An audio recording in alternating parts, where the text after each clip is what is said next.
খুব ধুনীয়া ধুনীয়া অসমীয়া গহনা অনা হৈছে যেহেতু বিয়া সৰস্বতী পূজা বিহু সকলোবোৰ আহি আছে আৰু এইখিনি আমাৰ কপাৰৰ ওপৰত গোল্ড পলিশ কৰা হয় বিৰাটেই ধুনীয়া হয় আৰু এইখিনি 3 বছৰ আপোনালোকে ৱাৰেণ্টি পাব আৰু যদি আপোনালোকৰ কিবা কালাৰ যায় বা কিবা হয় তেনেহলে ৰিপলিশ হৈ যাব অৱশ্যে পৰাপক্ষত এইখিনি আপোনালোকে যিমান বছৰ ইউজ নকৰক কালাৰটো কেতিয়াও নাযায় বুলি মই আপোনালোকক কম যদি আপোনালোকে সঠিকভাৱে ব্যৱহাৰ কৰে খুব ধুনীয়া এই সেটকিটা দেখিছেনে এটা এটো আছে গলপতা সেট এটা এটো সব এটো ইমান মৰম লগা দেখিছেনে একচুয়ালি গলপতা বহুতে বিচাৰি আছিল মই ভিডিও বাকি সমূহ জুৱেলাৰী অসমীয়া গহনা আপোনালোকলৈ আগবঢ়াম এইকিটা যেনে ওপৰে ওপৰে আপোনালোকক দেখুৱাইছো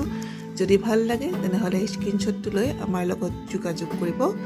আমাৰ নাম্বাৰটো হৈছে 9706633108